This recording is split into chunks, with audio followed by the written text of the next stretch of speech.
प्रभु राम देव भगवान अल्लाह खुदा ईश आदि नाम एक ही शक्ति के हैं।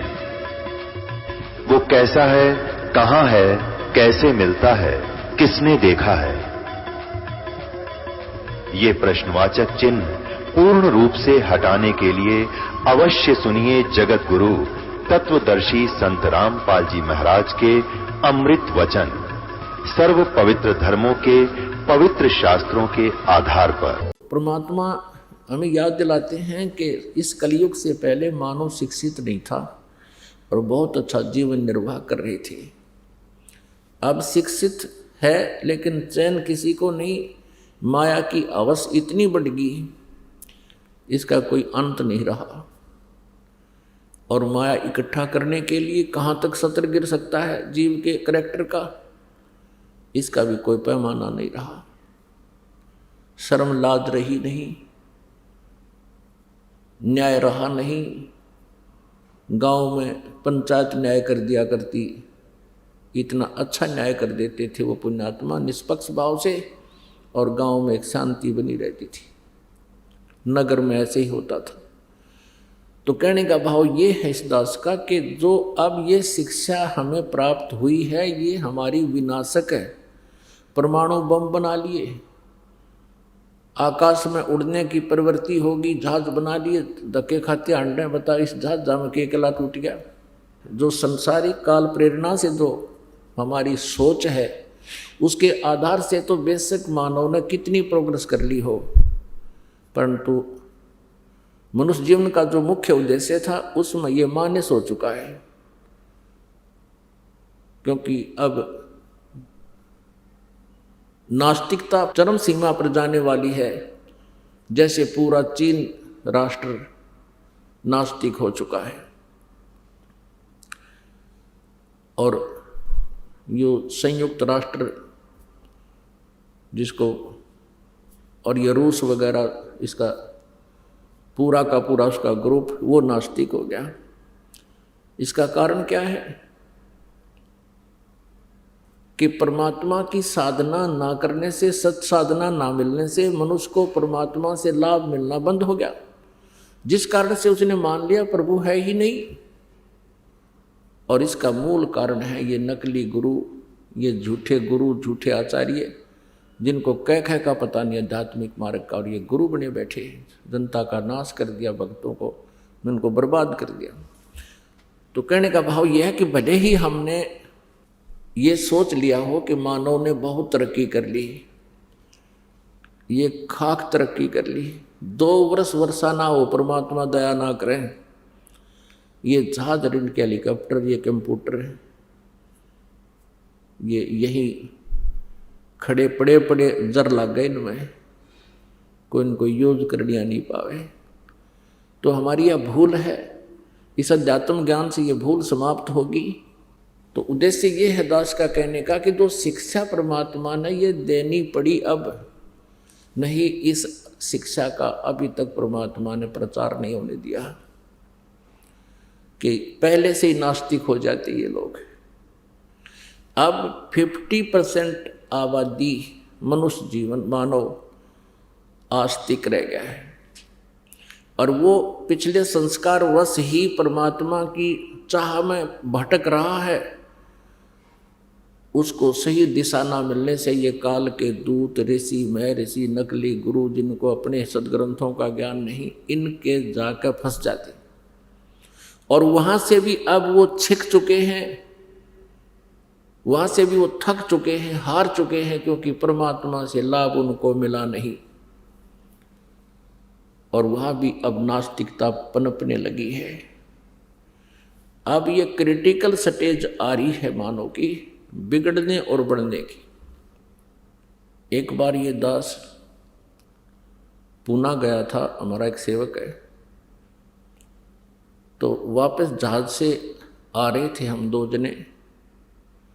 जो ही हवाई जहाज स्टार्ट हुआ, हमारा स्वाभाविक नियम है प्रभु का, उनके साधना में, जब भी हम सफ़र घर से निकलते हैं या कोई सफ़र गाड़ी में करते हैं या वैसे पैदल चलते हैं या किसी जैसे यान में चले, तो हमने जो ही वायुयान फ्लाइट करने लगा, हमने अपना मंगलाचरण शुरू किया।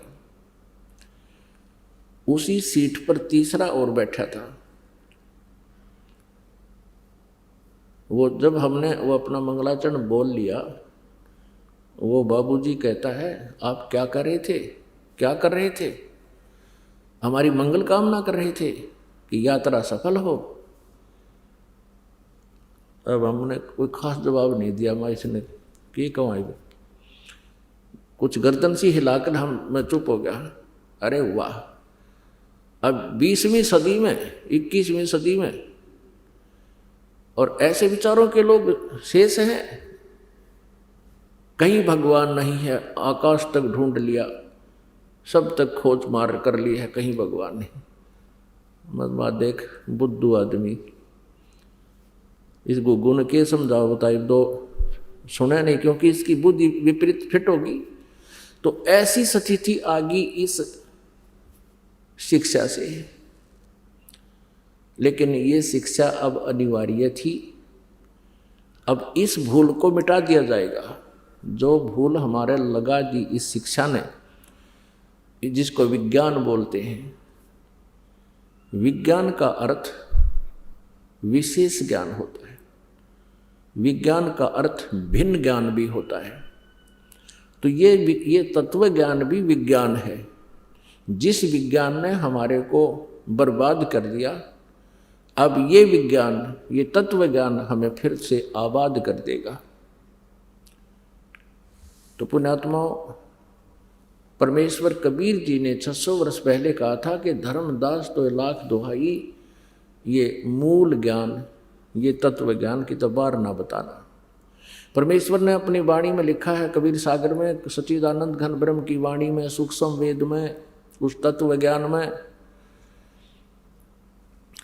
कि 33 अरब वाणी हम बाख्या, यानी 33 अरब ज्ञान हम बाखा,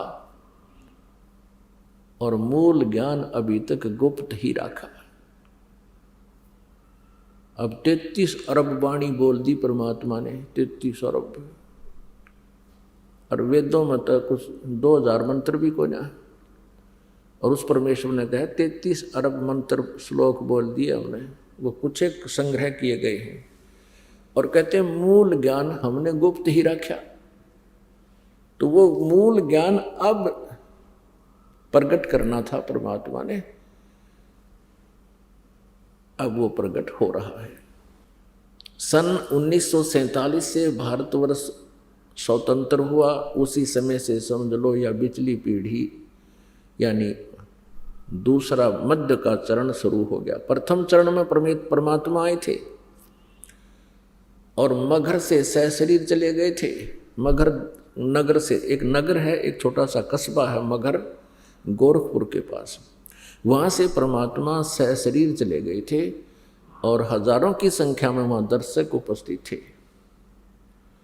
जिसमें वीरदेव सिंह बघेल, काशी का नरेश और उसकी सेना, और काशी शहर के हजारों की संख्या में दर्शक भी साथ गए थे। और वहाँ मगहर रियासत का बिजली खान नाम का एक पठान था, वो नवाब था। वो भी परमेश्वर कबीर जी का शिष्य था। वीरदेव सिंह बघेल हिंदू भी परमात्मा का शिष्य था।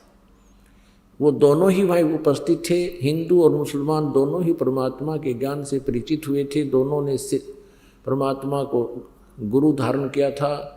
तो परमात्मा परमेश्वर कबीर जी ने जिस समय यहाँ से प्रस्थान करना था, वो दिन निर्धारित कर दिया था, जिस कारण से कई हजारों की संख्या में श्रद्धालु और दर्शक उपस्थित थे। परमात्मा सहशरीर ऊपर आकाश को चले गए थे। अब परमात्मा ने कहा था कि मूल ज्ञान तब तक छुपाई जब तक ये 12 पंथ ना मिट जाए। अब 12 पंथ काल ने चला दिए। परमेश्वर कबीर जी जब प्रथम सतयुग में पृथ्वी पर आए, यहाँ काल के लोक में आने लगे, तो रास्ते में इस काल भगवान ने, ब्रह्म ने, ज्योति निरंजन ने, 21 ब्रह्मांड के स्वामी ने एक ऐसा स्थान बना रखा है जहाँ ये स्वयं विराजमान रहता है और विशेष वाच करता है, विशेष ध्यान रखता है, दृष्टि रखता है कि कोई इस रास्ते से ऊपर सतलोक की तरफ ना चला जाए। और वहीं पर इसने एक तपस्शिला बना रखी है जहाँ पर ये जीवों को भून कर खाता है।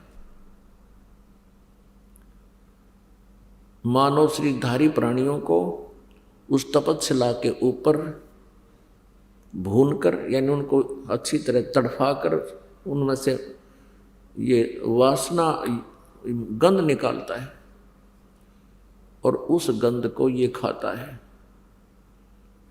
मानव का जो अंदर शरीर सूक्ष्म शरीर है, ये स्थूल शरीर तो यहीं रह जाता है। जैसे इसको साप लगा हुआ है, श्राप लगा है काल को 1 लाख मानव शरीरधारी प्राणियों के शरीर को आहार करने का। कौन से शरीर को?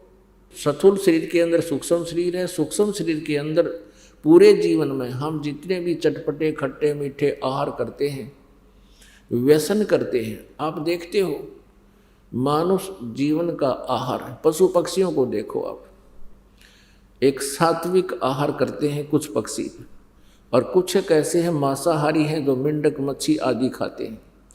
और मनुष्य जो है इसका आहार केवल घास फूस फल फ्रूट काजू किशमिश खाना ही बनाया है। लेकिन ये काल ये टेस्ट करना चाहता है, ये मन है, मन रूप में ये काल सब में विद्यमान है। और इस मन की आदत है कि ये व्यसन करे बिना रह नहीं सकता। ये काल ने अपना एजेंट छोड़ रखा है। अब देखो शराब बनाई, कैसा जुगाड़ जोड़ कर शराब तैयार करी, इस मन काल ने बनवाई। तमाकू तैयार किया, हुक्का बनाई या तोब, किस तरह जुगाड़ जोड़ कर इसमें और फिर पीन लगे। सिगरेट बनाई, बीड़ी बनाई। बताइए, इस तम्बाकू के सेवन से ना तो शरीर पुष्ट होता, हानि अवश्य करता है, लेकिन ये इसलिए करवाता है कि इस सूक्ष्म शरीर में, इस स्थूल शरीर के माध्यम से किए हुए व्यसन और ये आहार सूक्ष्म शरीर के अंदर इनकी सूक्ष्म वासना डिपॉजिट हो जाती है। और जैसे बादाम के ऊपर छिलका होता है, वो छिलका खान का नहीं होता, अंदर गिरी खान की होती है, खाने की। तो ऐसे ही ये स्थूल शरीर तो बादाम का छिलका समझो, इसके अंदर एक सूक्ष्म शरीर है। उस सूक्ष्म शरीर को तपस्शिला है, एक बहुत बड़ी टुकड़ी है पत्थर की, जो स्वतः गर्म रहती है आध्यात्मिक यानी ईश्वरीय शक्ति से, सिद्धि शक्ति से वो ऑटोमेटिक गर्म रहती है। जैसे सूर्य है, इसको कोई चार्ज नहीं करता और असंख्य युग हो गए, नो का नो सुलग रहा है। ऐसी एक तपस्शिला है, उसके ऊपर 1 लाख मानव शरीरधारी प्राणियों को उस पर प्रतिदिन भूनता है ये काल भगवान। और वहाँ ये प्राणी चटक पटक करते हैं, बहुत बुरा हाहाकार मच जाती है और फिर बेहोश हो जाते हैं। और जब उनके अंदर से पूरा गंध गर्म होकर के नीचे चला जाता है उसके पात्र में, फिर इनको वहाँ से ऑटोमेटिक समय फिक्स कर रखा है। वो सभी प्राणी, वो मानव शरीरधारी प्राणी, क्योंकि इस शरीर से जब ये जीव निकलता है स्थूल शरीर से, तब तक इसका ऐसा ही शरीर रहता है, सेम टू सेम इसका शक्ल रहती है, आकृति रहती है। तो वो उसमें भी ये मानव शरीर सदस्य एज इट इज, चेहरा जैसा आपका इस स्वरूप शरीर का है, ऐसा ही सूक्ष्म शरीर का एज इट इज डिटो कहते ना, एज इट इज कॉपी हो जाती है, डिटो कॉपी। तो उसके बाद ये एकदम उड़ जाते हैं और फिर धर्मराज के दरबार में इनकी लाइन लग जाती है। फिर आगे जैसे जिनके कर्म हैं, संस्कार हैं, उस अनुसार जिसने नरक में जाना नरक में जाओ, स्वर्ग में जाना स्वर्ग में जाओ, राजा बनना राजा बन जाओ, देवता बनना है देवता बन जाओ, गधा बनना है गधा बन जाओ। वो अलग से संस्कार बना रखे। ये तपतशिला के ऊपर जब ये प्राणी वहां तड़फ रहे थे प्रथम सतयुग में, हाहाकार मची हुई थी। उस समय परमेश्वर पूर्ण ब्रह्म स्वयं अपने ही पुत्र जोगजीत का रूप धारण करके इस काल के 21 ब्रह्मांड के जुरिडिक्शन में प्रवेश किया, और इसमें प्रवेश होने का एक ही रास्ता, एक ही गेट इसने छोड़ रखे हैं। जो ही परमात्मा वहां आकर खड़े हुए उस तपतशिला के ऊपर, जहां पर 1 लाख मानव शरीरधारी प्राणियों को भूना जा रहा था, तड़पाया जा रहा था, परमेश्वर की वहां उपस्थिति से उन सभी प्राणियों को एकदम शांति होगी। तपतशिला ज्यों की त्यों सुलग रही है, लेकिन उसकी आंच, उसकी हीट उन प्राणियों को प्रभावित नहीं कर रही है। जब वो प्रभावित नहीं हो रहे हैं, उनको कोई पीड़ा नहीं है, तो एकदम वो सब बैठ गए और सामने क्या देखते हैं, एक चांद सा चेहरा, वो परमेश्वर खड़े हैं। अब सभी प्राणियों को आभास हो गया कि ये भगवान आ गए हैं, तभी तो हम शांत होगी, हमारे कोई जलन रही नहीं अग्नि की। सभी ने करबद्ध होकर कहा, हे प्रभु, हम ये कौन से पाप का दंड भोग रहे हैं? तब परमेश्वर ने उनको बताया कि ये जो तुम दंड भोग रहे हो, ये तुम्हारा इस काल के लोक में किया हुआ कर्म का दंड नहीं, ये तुमने सतलोक में उस सनातन परम धाम में शाश्वत स्थान में एक ऐसा घोर अपराध किया था जिसका दंड तुम यहां भी भोग रहे हो, और इसके बाद फिर तुम जाओगे 84 लाख योनियों में गधे कुत्ते सूअर बनोगे। उसी पाप के कारण तुम यहां फंसकर ये कष्ट उठा रहे हो। तब परमेश्वर कबीर जी ने, अर्थात जोगजीत रूप में उपस्थित परमात्मा ने कहा कि तुम काल के जाल में फंसे हुए हो। उन सभी आत्माओं को परमात्मा कबीर जी ने सृष्टि रचना सुनाई, और जो हमने अपराध किया था वो याद दिलाया, अपनी शक्ति से, अपने आशीर्वाद से उनको दिव्य दृष्टि प्रदान की, और पिछले जो भी सचखंड में उन्हें गलती की थी वो as a film, as a trailer वो बैकग्राउंड दिखाई दी। सभी ने अपनी गलती को स्वीकारा और कान पकड़ा, हाथ जोड़े, हे प्रभु हमसे गलती बन गई, घोर अपराध किया हमने, और ये कष्ट जो हमें दिया जा रहा है ये भी कम है उस अपराध के प्रतिफल में। हे भगवान हमें बचा लो काल के जाल से,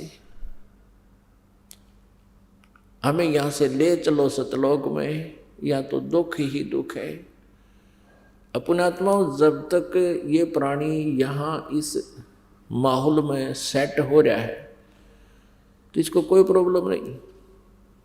कोई मंत्री बन रहा है, कोई मुख्यमंत्री बन रहा है, कोई प्रधानमंत्री बना है, कोई राष्ट्रपति बना है, और छोटे मोटे भी पति बने बैठे हैं, जैसे कोई IAS अफसर है, IPS है, या कोई और अधिकारी है, या वैसे भी कोई जिसका 2 रोटी का साधन ठीक है, कोई फैक्ट्री लगा रहा है, या वैसे अपना ठीक गुजारा है, ज़मीन है, कोई दुकान है, मजदूरी करके भी कोई ठीक अपना गुजारा टाइम पास कर रहा है। तो इस माहौल को वो बिल्कुल अच्छा मान रहा है। अब अच्छा तो मानेगा क्योंकि ये जीव संज्ञा में है और जीव की इतनी ही सोच है। अब पीव आता है, परमेश्वर आता है और हमें वो याद दिलाता है कि इस झूठे सुख को सुख कहे, तू मान रहा मनमोद, ये सकल चबीना काल का, कुछ मुख में कुछ गोद। तो यहां तो परमात्मा कितना ज्ञान देते हैं, हमारा बहुत ही कम गले उतरता है। और जब हम कष्ट में होते हैं, जब हमारे ऊपर आपत्ति होती है, फिर हम स्वीकार करते हैं, जैसा भी उनको मार्गदर्शन दिया जाता है वो स्वीकार कर लेता है। अब जैसे कोई किसी देव की पूजा करता है, जैसे अपने हिंदू धर्म के अंदर बहुत से अब देवों की पूजा करते हैं या अपने इष्ट धामों की पूजा करते हैं, उनको यदि आज ये कहा जाए कि ये साधना तुम्हारी ठीक नहीं है, ये आपको हानि करेगी, मोक्षदायक नहीं है, शास्त्र अनुकूल नहीं है, तो वो मानता नहीं। वो क्या सोचता है, उसने कैसा अपना पैमाना बना रखा है आध्यात्मिक लाभ को तोलने मापने का। अब जैसे पिछले संस्कार पुण्य के आधार से आज किसी प्राणी की अच्छी पोस्ट है, अच्छी संतान है और संतान की भी अच्छी नौकरी सेट हो गई है और उनका भी अच्छा गुजारा है, तो वो ये मान बैठा है कि जो पूजाएं हम कर रहे हैं, क्योंकि आपको बताया कि 50% अभी भी आस्तिक व्यक्ति हैं और वही 50% आस्तिक व्यक्ति कहीं ना कहीं परमात्मा के लिए कोई ना कोई अवश्य साधन करता है, क्योंकि आत्मा परमात्मा के बिना रह नहीं सकती है। जो नास्तिक हो गए हैं उनको कोई याद दिलाने वाला ही नहीं है और वो थक चुके हैं कि भगवान है नहीं, क्योंकि साधना शास्त्र विरुद्ध करके आध्यात्मिक लाभ से वंचित रहे, जिस कारण से वो नास्तिक हो गए। आस्तिक व्यक्तियों के लिए कहा जा रहा है कि वो ये सोच रहे हैं कि हम जो भी पूजाएं करते हैं, जैसे किसी ने हनुमान का व्रत रख लिया, मंगलवार का 100 रुपये का प्रसाद बांट दिया, 6 महीने में इष्ट धाम पर मत्था टेक आए, जन्माष्टमी का त्योहार मना लिया, होली और दिवाली में नाच कूद लिए और एक गायत्री मंत्र का जाप कर लिया या कोई और छोटे मोटे स्तोत्र 2-4 बार कर लिए। वो ये सोच रहा है कि ये सुख मुझे इनसे प्राप्त हो रहा है, और फिर उन पर आपत्ति जब आ जाती है और उनकी दुर्गति प्रारंभ होती है, वो जो साधना कर रहा था उससे तो कोई लाभ हुआ नहीं, फिर वो कहाँ जाते हैं, किसी संत या किसी स्थान पर जाते हैं जिसके विषय में ये सुना हुआ होता है कि वहाँ जाते सुखी होता है। अब वहाँ भी मत्था टेकने जाते हैं, कितने जाटी के डंडी के धागा बांधने जाते हैं।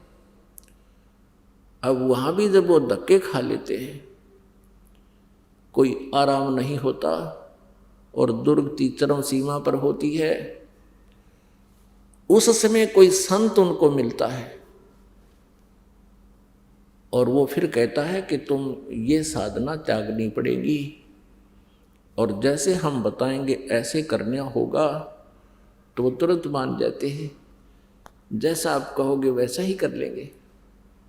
क्योंकि जिन पूजाओं को वो फाइनल मान रहे थे, सही मान रहे थे, जब तक पूर्व जन्म का शुभ संस्कार साथ रहा तो मौज माच रही थी, और जब वो बैटरी डिस्चार्ज हो ली, आगे चार्जर ठीक लगा नहीं, यानी शास्त्र अनुकूल साधना मिली नहीं और पूर्व जन्म जन्मांतर के कोई शुभ संस्कार इकट्ठे थे, वह बैटरी चार्ज थी।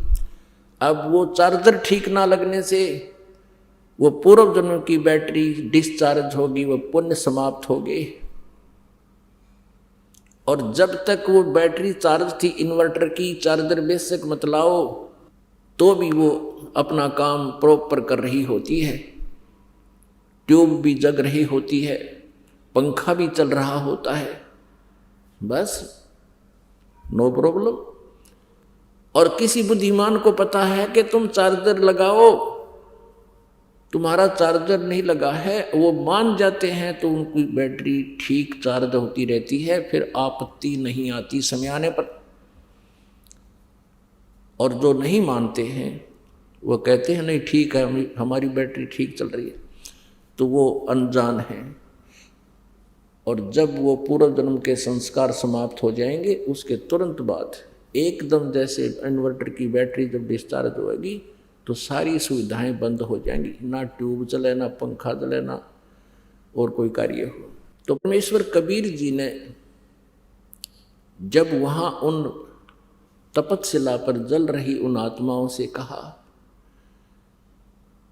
कि तुम्हारे अंदर कुछ गुरु भी आए हैं, अखां जी वो खड़े होना जरा।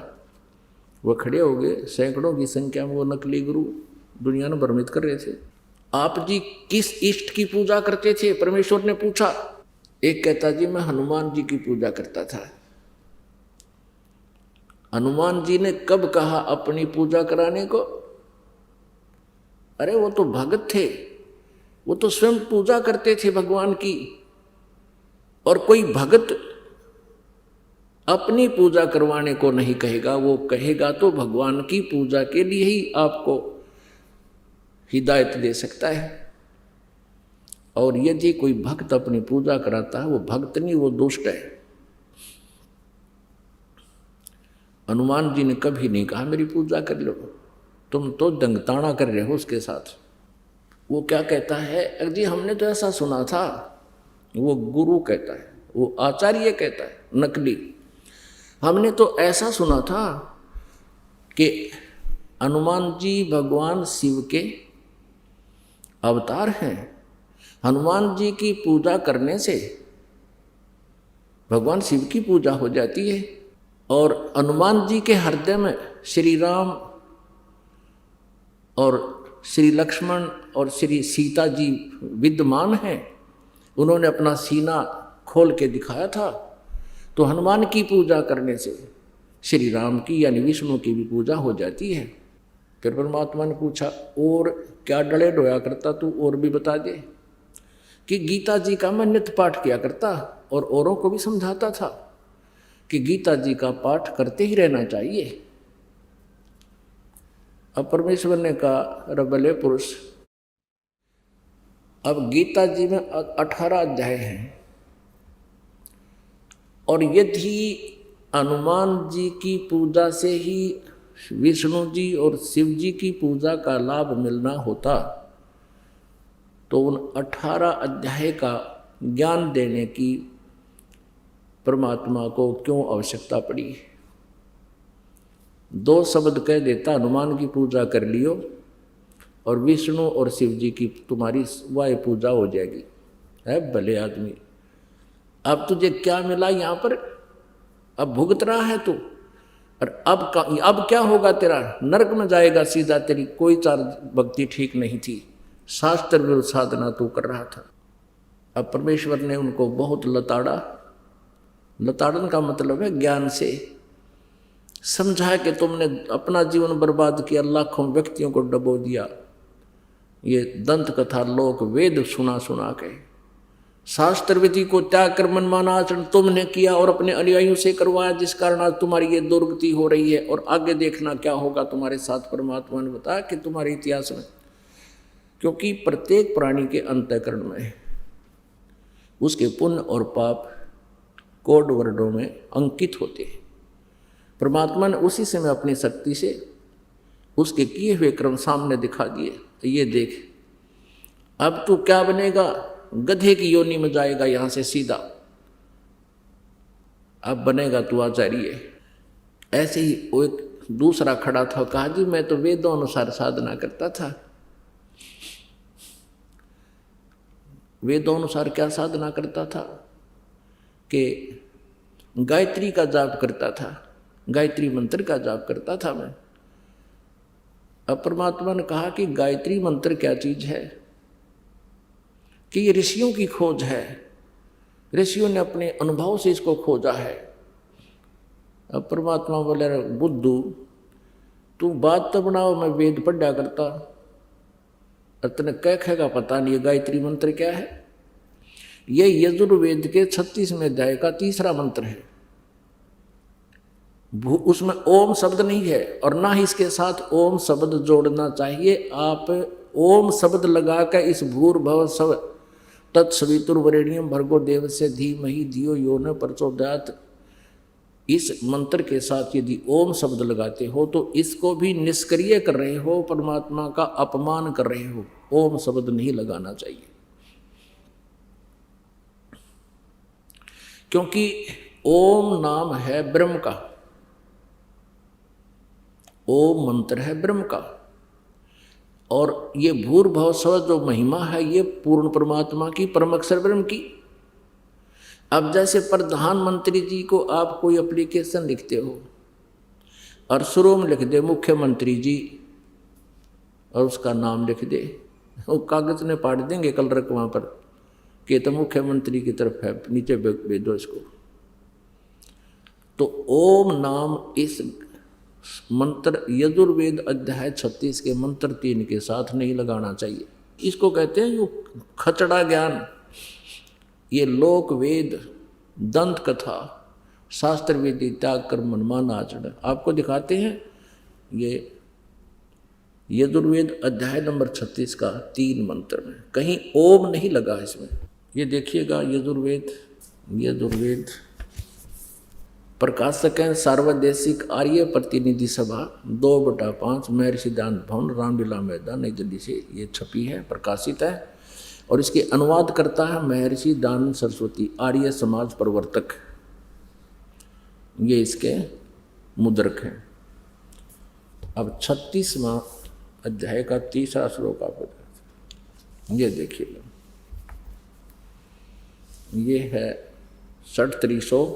36वां यजुर्वेद भाषा का से, ये है 36 यानी 36वां अध्याय है इसका। यहाँ पर ये 3रा मंत्र है, भूर्भुवः स्वः तत्सवितुर्वरेण्यम भर्गो देवस्य धीमहि धियो यो न प्रचोदयात्। इसमें ओम शब्द नहीं है। भूर्भुवः स्वः तत्सवितुर्वरेण्यम भर्गो देवस्य धीमहि धियो यो न प्रचोदयात्। इस अनाड़ी ने के इसका अनुवाद देखो कैसा कर रखा है सिद्धानंद अज्ञानी ने। इसका क्या अनुवाद किया है, हे मनुष्यो जैसे हम लोग भू माने कर्मकांड की विद्या, भूय उपासना कांड की विद्या और स्वय ज्ञान कांड की विद्या को संग्रह पूर्वक पढ़ के हमारी धारणवर्ती बुद्धियों को प्रेरणा करे, उस कामना के योग्य समस्त ऐश्वर्य के देने वाले परमेश्वर के उस इंद्रियों से न ग्रहण करने योग्य प्रोक्ष सब दुखों के नाशक तेज स्वरूप का ध्यान करें। अपने आत्माओं, इसका अर्थ तो कुछ और बनता है लेकिन ये प्रसंग दूसरा चल रहा है। यही दानंद अज्ञानी महर्षि दानंद अपना अनुभव इसने सत्यार्थ प्रकाश नामक एक पुस्तक में लिखा है। वहाँ इसने इस गायत्री मंत्र का अनुवाद करते समय कहा कि भूर्भुवः स्वः, ये 3 मंत्र तो तैत्तिरीय अरंके से लिए हैं मैंने, और शेष के बारे में कोई जानकारी नहीं इसको। तो ऐसे ही सब के अंदर लोक वेद फीड था। इस गायत्री मंत्र के बारे में ये खासकर आर्य समाज के आचार्यों ने ऐसी भ्रमणा फैला दी थी कि महर्षि दानंद की खोज है ये गायत्री मंत्र, इसने अपनी खोज ढूंढी है सदग्रंथों से कहीं कहीं से, और जब ये गायत्री मंत्र बनाया। और उसने स्वयं पता नहीं, वो वेदों का विद्वान कहा हुआ था और उसको ये नहीं पता कि वेद में वो कौन से मंत्र में लिखा, ना वहाँ लिखता कि यजुर्वेद के 36वें का 3रा वो मंत्र है। इसमें ओम मंत्र नहीं है, ओम मंत्र नहीं लगाना इसके साथ। फिर परमात्मा ने कहा कि मान लीजिए आप गायत्री मंत्र जाप करते हो, और वो कहता था जी मैं 1,00,000 मंत्र जाप किए मैंने गायत्री के, ऐसा मैंने अपना वो बना रखा था, 1,00,000 मंत्र गायत्री के जाप किए एक विशेष अनुष्ठान में, बाकी तो करता ही रहता था। अब परमात्मा ने समझाया कि भले बुद्धू आदमी तू, अब जैसे वेदों में पूर्ण परमात्मा कबीर देव जी की महिमा लिखी हुई है, उसके गुण लिखे हैं, जैसे कि कहीं पर बिजली, इस इलेक्ट्रिसिटी की विशेषता, उसके गुण लिखे हों, उन गुणों में क्या लिखा होता है कि इलेक्ट्रिसिटी, बिजली का कनेक्शन लेने वाले को क्या क्या लाभ होते हैं। वो पंखा चलेगा, ट्यूब जगा देगी, जगमग कर देगी, घर को रोशनी देती है बिजली, पंखे चला देती है, कूलर चला देती है, दूध बिलो देती है, रड़क देती है, मक्खन निकाल देती है, और जमीन से जल निकाल देती है, आदि आदि उसके गुण लिखे हैं। अब उन गुणों को कोई व्यक्ति 1,00,000 बार पढ़ ले, जाप कर ले, बार बार उसकी आवृत्ति करता रहे, रेपिटेशन करता रहे, रिपीट करता रहे, क्या लाभ होगा? उससे ये लाभ होगा कि उसको बिजली के गुणों का ज्ञान हो जाएगा कि बिजली ऐसा ऐसा करती है। लेकिन वो बिजली ऐसा करती कैसे है? जो गुण बिजली के लिखे हैं वो प्राप्त कैसे होंगे? उसके पढ़ने मात्र से नहीं होंगे, उसमें लिखे हुए अनुसार करने से प्राप्त होंगे। वो कैसे होंगे? आप जी ने बिजली का कनेक्शन लेना होगा, मीटर लगवाना होगा, उसके लिए प्रोसीजर सारा अपनाना होगा, और फिर वह फॉर्म डिपॉजिट कराओ, उनका जो टैक्स वैक्स है वो भरो, और फिर कनेक्शन मिल जाएगा, फिर वो बिजली लाभ देगी। यदि उन बिजली के गुणों को गाता रहे, पढ़ता रहे, क्या वो बिजली लाभ दे देगी? कभी नहीं। यदि आप जी इस गायत्री मंत्र को 20,00,000 बार बोलते रहो, क्या प्रभु तुम्हें लाभ दे देगा? उसमें जो लिखा है कि उस परमात्मा का ध्यान करो, उस परमात्मा की भक्ति करो। केवल एक मंत्र से परमात्मा की महिमा स्पष्ट नहीं होती। जैसे कि यजुर्वेद अध्याय नंबर 40 के श्लोक मंत्र नंबर 10 से लेकर 13 में स्पष्ट किया है इस वेद ज्ञान दाता ने। जो गीता ज्ञान दाता है वही वेद ज्ञान बोल रहा है, क्योंकि पूर्ण परमात्मा ने, परम अक्षर ब्रह्म कबीर देव जी ने इस ब्रह्म के अंतःकरण में, इस ज्योति निरंजन काल के अंतःकरण में ये 5 वेद फीड कर दिए थे। इसने 5वां वेद सूक्ष्म वेद नष्ट कर दिया, क्योंकि उसमें पूर्ण परमात्मा के पाने की विशेष व्याख्या थी। इसने इस डर से उसको नष्ट कर दिया कि कहीं इनको अपने पिता का पता लग जावे, अपने मूल स्थान का ज्ञान हो जावे, और फिर यहाँ से भाग जाएंगे। पुण्यात्माओं, आपका जिस दिन ये विशेष विश्वास हो जाएगा कि सचमुच वहाँ और स्थान है जहाँ हम रहते थे, और वहाँ कभी जन्म मृत्यु नहीं होती, और कोई काम नहीं, और कभी कोई कष्ट नहीं, किसी चीज़ का अभाव नहीं, तो उस समय यहाँ ना रहे इस पृथ्वी पर कोई भी। एक भक्त कहने लगा, जी यदि सभी सतलोक की भक्ति कर लेंगे परमात्मा की, और सभी सतलोक चले गए सारे, तो पृथ्वी पर कौन रहेगा? या तो खाली हो जाएगी। तो पता यहाँ तक ठेका ले रहे हम, ये खाली हो जाएगी तो कौन रहेगा? अरे ये इतने पत्थर घूमन लाग रहे, 8 ग्रह ऊपर घूमन लाग रहे, सारे खाली पड़े पत्थर। इन पृथ्वी से तो कई 1000 गुना, कई गुणे बड़े हैं। एक पत्थर ये भी घूमता रहेगा, हमने क्या ठेका ले रखे हैं धक्के खाने का।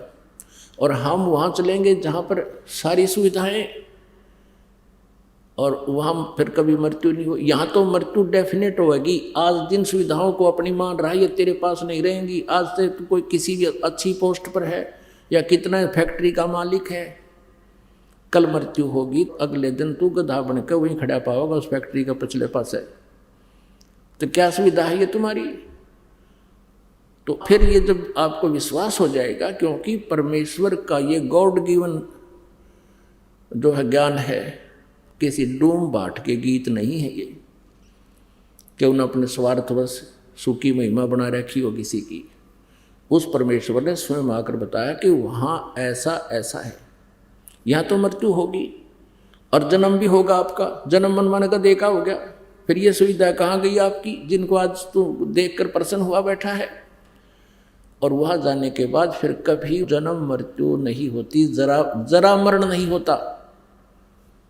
वहाँ जन्म तो एक बार होगा, लेकिन फिर ना वृद्ध अवस्था होगी सतलोक में और ना फिर मृत्यु हो। और यहाँ दोनों दुख, महान दुख यही है, हम इतने ढीठ हो गए इस काल के लोक में। चाहे हमारे दोनों टांग कट रही हो और चाहे एक हाथ भी कट गया हो, हम फिर भी जीवन चाहते हैं। यदि यहाँ बुढ़ापा ना हो और मृत्यु ना हो तो हम इतने ढीठ हो रहे हैं, हमारे ऊपर कितना कष्ट आया रो, हमको नहीं डगे यहाँ तक, हम नहीं जाना चाहते। लेकिन परमात्मा हमें याद दिलाना चाहता है कि वहाँ सतलोक में तुम्हारा जरा नहीं है, जरा मन बुढ़ापा और मरण नहीं। गीता जी अध्याय नंबर 7 के श्लोक नंबर 29 में ये गीता ज्ञानदाता, ये ब्रह्म अर्थात काल कहता है कि जो मेरे ज्ञान को आश्रय बनाकर, कौन सा ज्ञान, कि तत्वदर्शी संतों की खोज करो। चौथे अध्याय के 34वें श्लोक में वो तत्वदर्शी संत उस परमात्म तत्व का, यानी गीता ज्ञानदाता से अन्य कोई परमात्मा है उसका ज्ञान बताएगा, उनसे सुन। और तत्वदर्शी संत फिर क्या बताएगा, जो ये दास बता रहा है। फिर क्या बताया है कि इस ज्ञान का आश्रय करके जो जरा और मरण से छुटकारा पाने के लिए प्रयत्न करते हैं वे तत्ब्रह्म को जानते हैं, सारे आध्यात्मिक कर्म से भी परिचित हैं। जैसे कल आपको ज्ञान सुना था सत्संग में कि यहाँ पर हम संस्कारवश, जैसे आज हमने किसी के साथ धोखा कर दिया तो अगले जन्म में वो आपका लड़ियार बनेगा। जैसे वो बेटा बनकर आ गया छोटा भाई, जिसको उन पति पत्नी ने यानी भाभी और भाई ने विष से मरवा दिया था, अगले जन्म में पुत्र बनकर आ गया और आधी संपत्ति को उपचार पर नष्ट करवा दिया और मृत्यु को प्राप्त हो गया। और वो जो है उनका वंश भी नष्ट हो गया। और आगे कष्ट क्या हुआ होगा उसका तो कहना ही क्या। तो फिर वो जो व्यक्ति इस तत्व ज्ञान से परिचित हो जाएंगे, आध्यात्मिक शब्द कर्मों से परिचित हो जाएंगे, वे साधक फिर ऐसा जुल्म नहीं करेंगे, वो ऐसा पाप नहीं कर सकते। उनको विष दिखाई देगा, जैसे किसी बोतल में विष रखा हो और आपको पता है विष है, आप उसका हाथ भी ना लाओ और बल्कि और ऊंचे स्थान पर ऐसा रख दोगे, यानी किसी कारणवश कहीं रखा भी है किसी के, तो वो उसको छूने नहीं देगा अपने बच्चों को भी। और अनजान बालक यदि उसको वो मिल जाता है, खोल के मुंह कर ला के देखता है और फिर मृत्यु को प्राप्त हो जाता है। ऐसे ही हम जो गलतियां कर रहे हैं, रिश्वत लेते हैं और भ्रष्टाचार करते हैं या किसी के साथ धोखा करते हैं, हम विष खा रहे हैं। इस तत्व ज्ञान से परिचित होने के उपरांत जो सभी कर्मों से परिचित हो जाते हैं, जो केवल जरा और मरण से छूटने के लिए प्रयत्न कर रहे हैं, वे उस तत्व से परिचित हो चुके हैं और सब अध्यात्म कर्म से और सभी अध्यात्म ज्ञान से और सभी कर्मों से वो परिचित हैं।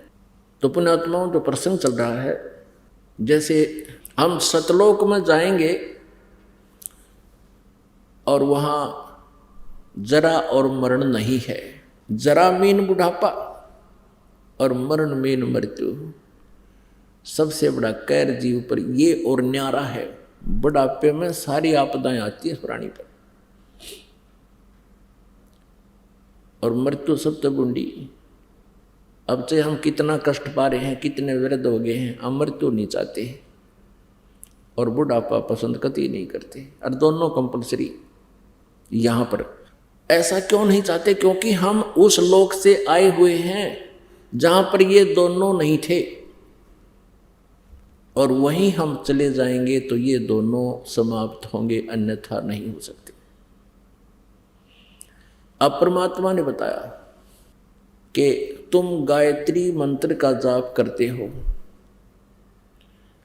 और गायत्री मंत्र कंप्लीट ज्ञान नहीं है उस परम पिता के पाने का, उसकी महिमा है, ये उसी की महिमा का एक मंत्र है, अंश है। तो यजुर्वेद अध्याय नंबर 40 के मंत्र 10 से लेकर 13 तक ये स्पष्ट किया है कि उस तत्वदर्शी संतों के पास जाकर समझो, वही परमात्मा का यथार्थ ज्ञान देते हैं। तो इस प्रकार उस परमेश्वर ने उन तपतशिला पर, वहां पर तो वो बैठे हुए थे, करबद्ध थे, और उनको ये भी मालूम था कि हमने जो जो साधनाएं की उनसे हमें कोई लाभ नहीं हो रहा।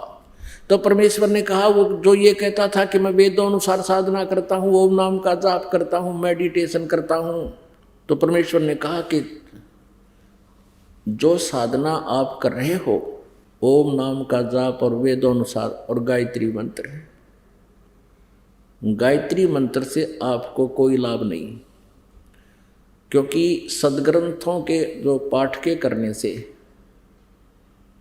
सदग्रंथ पवित्र वेद, पवित्र गीता जी, ये पाठ करने के यानी स्वाध्याय करने के सदग्रंथ है, तो इनके करने से आपको ज्ञान यज्ञ का फल मिलता है।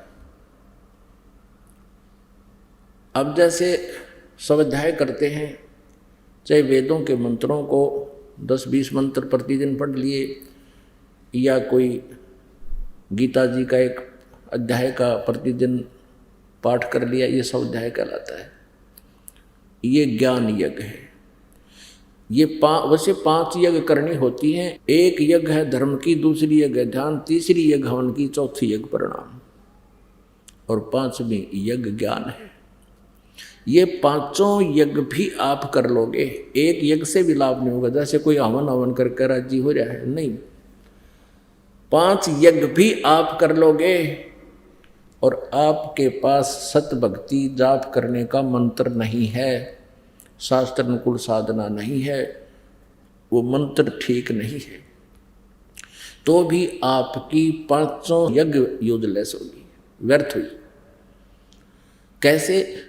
जैसे किसान खेत में बीज बीजे नहीं और खाद और पानी डालना शुरू कर दे, गेहूं बीजा नहीं, खाद और पानी डालना शुरू कर दिया, सिंचाई शुरू कर दी, तो क्या होगा?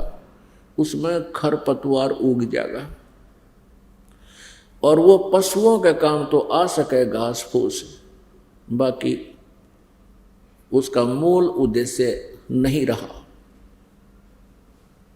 यानी बीज किस लिए, गेहूं किस लिए बीजता है किसान? कि अपने बच्चों का और उसका जीवन सुरक्षित रहे, भूखे ना मरे।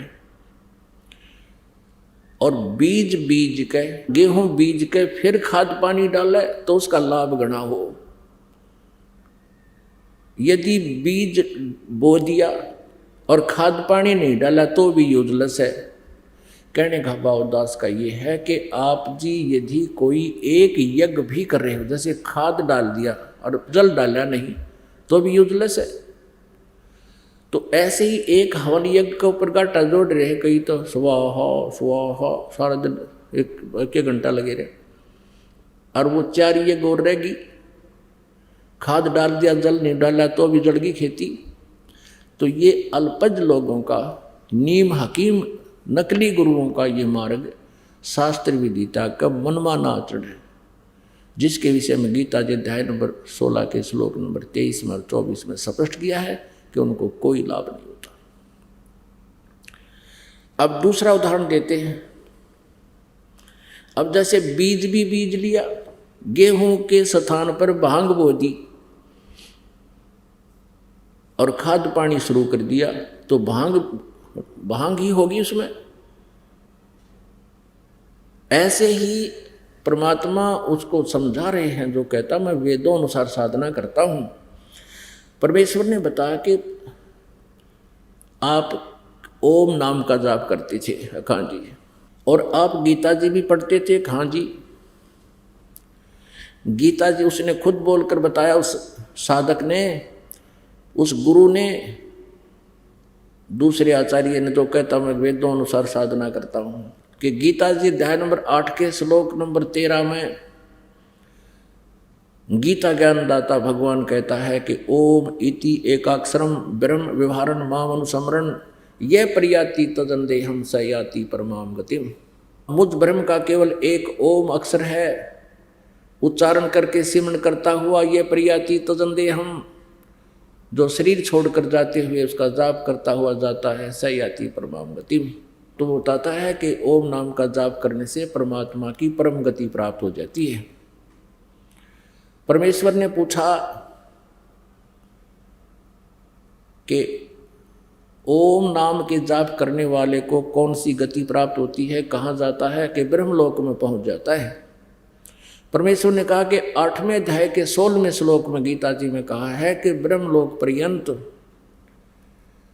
सभी जन्म और मृत्यु में आते हैं, पूर्ण मोक्ष नहीं है। और गीता ज्ञानदाता 4थे अध्याय के 5वें श्लोक में, 9वें श्लोक में, दूसरे अध्याय के 12वें श्लोक में और 10वें अध्याय के दूसरे श्लोक में स्वयं कह रहा है कि अर्जुन तेरे और मेरे बहुत जन्म हो चुके हैं, तू नहीं जानता, आगे भी होंगे। और गीता ज्ञानदाता ने 7वें अध्याय के 18वें श्लोक में अपनी साधना को भी अनुत्तमाम अति अश्रेष्ठ कति घटिया बताया है। और ये नकली गुरु के हैं, यहाँ अनुत्तम का अर्थ जिससे उत्तम और ना हो। अरे भले आदमियों, तुमने अर्थों के अनर्थ भी गुमा कर दिए, सारा ज्ञान गुमा दिया। एक उत्तीर्ण होता है, उत्तीर्ण माने पास यानी सफल, और उसका पर्यायवाची होता है अनुत्तीर्ण। यदि कोई बालक फेल हो गया हो और उसके आगे लिखा हुआ है अनुत्तीर्ण, और वो आके कहे अपने घर वालों को कि मैं ईसा पास हो गया हूँ, जिस तब आगे कोई पास नहीं, यानी कति पास हो गया, सबसे बड़ा पास हो गया मैं, तो बेशक मूर्ख बना ले, लेकिन वो फेल हो चुका है। यही स्थिति इन अज्ञानियों की गीता अनुवादकर्ताओं की है। अनुत्तम का अर्थ इन्होंने अति उत्तम कर रखा 7वें अध्याय के 18वें श्लोक में। थरा गजब हुई। और क्या बताते हैं कि जिस गति से ऊपर कोई गति ना हो, कोई और उत्तम गति ना हो किसी की, वो सबसे उत्तम गति भगवान बताता है, मेरे वाली सबसे उत्तम गति में व्यस्त हैं। यदि इस गीता ज्ञान दाता वाली साधना ही अति उत्तम होती तो ये 18वें अध्याय के 62वें श्लोक में किसी अन्य परमेश्वर की शरण में जाने को नहीं कहता। और गीता जी अध्याय नंबर 15 के श्लोक नंबर 1 से लेकर 4 में ये नहीं कहता कि तत्वदर्शी संत बतावेगा इस उल्टे लटके हुए संसार रूपी वृक्ष के जड़ से लेकर पत्तों तक, और फिर उस तत्वदर्शी संत से प्राप्त उस तत्व ज्ञान रूपी शस्त्र से इस अज्ञान रूपी अंधकार को हटा कर, काट कर, अर्थात समझकर, तत्व ज्ञान से समझकर उसके पश्चात परमेश्वर के उस परम पद की खोज करनी चाहिए, जहाँ जाने के बाद फिर साधक लौट कर वापस नहीं आते, उनका पुनर्जन्म नहीं होता, उनकी पुनरावृत्ति नहीं होती। और जिस परमेश्वर ने सारे ब्रह्मांडों की रचना की है, यानी संसार रूपी वृक्ष की प्रवृत्ति जिससे विस्तार को प्राप्त हुई है, अर्थात जिसने संसार रूपी वृक्ष की कंस्ट्रक्शन की है, जिसका रचना की है, और उसी की भक्ति करनी चाहिए और किसी की नहीं। गीता ज्ञानदाता अपने को भी नहीं कहता, कहता उसकी करो। फिर उस ब्राह्मण ने जो कहता मैं वेदों अनुसार साधना करता हूँ, ऋषि ने कहा कि भगवान गीता जी अध्याय नंबर 8 के श्लोक नंबर 5 और 7 में गीता ज्ञानदाता कहता है कि मेरी भक्ति कर और मुझे ही प्राप्त हो, मेरे में मन वाला बन। ये तो स्पष्ट कहा कि मेरी भक्ति करो। तो परमात्मा ने कहा, उसने ये कहा है कि मेरी भक्ति करेगा तो जन्म मरण तेरे भी रहेंगे, मेरे भी हैं, और आगे भी सदा जन्म मृत्यु वाले कष्ट में रहेंगे। यहाँ शांति नहीं हो सकती और युद्ध भी करना होगा। 8वें अध्याय के 7वें श्लोक में कहा कि उठ और युद्ध कर, मेरा सिमरण भी कर। तो युद्ध करने वाले को शांति नहीं हो सकती। इसलिए 18वें अध्याय के 62वें श्लोक में कहा कि यदि तुझे परम शांति चाहिए तो उस परमेश्वर की शरण में जा। कौन से की में?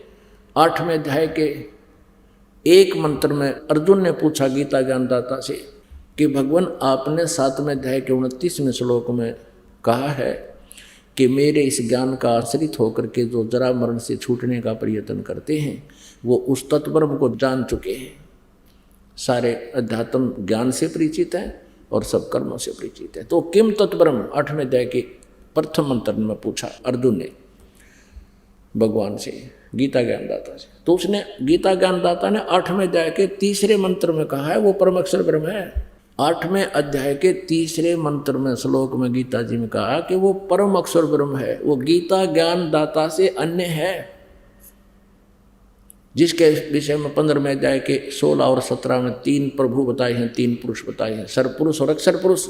सरपुरुष गीता ज्ञानदाता ये ब्रह्म है और अक्षर पुरुष ये परब्रह्म है। उत्तम पुरुष तो अन्य 17वें श्लोक में कहा है वो परम अक्षर ब्रह्म है। और परम अक्षर ब्रह्म की साधना गीता जी अध्याय नंबर 17 के श्लोक नंबर 23 में कहा कि ओम तत्सत इति निर्देश है ब्रह्मण त्रिविध समर्थ है। इस ओम तत्सत के साथ हरि नहीं लगाना चाहिए, ये शास्त्र विधि को त्याग के मनमाना आचरण है। इस मंत्र का विनाश हो जाता है, निष्क्रिय हो जाता है।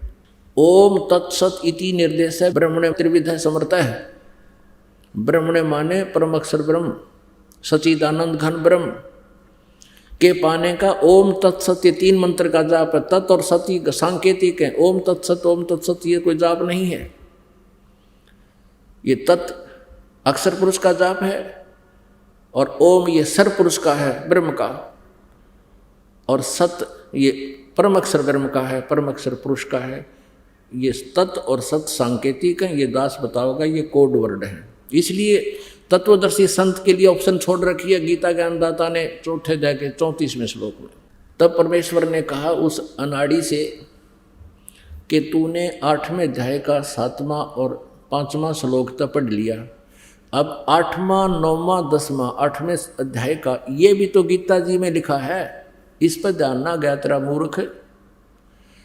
इसमें क्या लिखा है कि उस सच्चिदानंद घन ब्रह्म की यानी परम अक्षर ब्रह्म की जो साधना करता है, उस दिव्य पुरुष की जो साधना करता है, भक्ति करता है, उस पर तत्वदर्शी संत से की शरण में जा करके उससे नाम प्राप्त करके, तो भक्ति की शक्ति से, उस मंत्र के जापों की कमाई से वो उस परमेश्वर परम अक्षर ब्रह्म को ही प्राप्त होता है। उसकी शरण में जाने के बाद फिर सनातन परम धाम प्राप्त होता है। 18वें अध्याय के 62वें श्लोक में कहा। तब वो अज्ञानी हाथ जोड़कर खड़ा हो जाता है कि हे प्रभु हम तो बिल्कुल अंधे हैं, ज्ञानहीन हैं। परमात्मा ने कहा कि तूने अपना जन्म बिगाड़ा, अपना मनुष्य जीवन बर्बाद किया और लाखों व्यक्तियों करोड़ों यानी हजारों श्रद्धालुओं को और गुमराह करने का पाप भी सिर पर उठा लाया।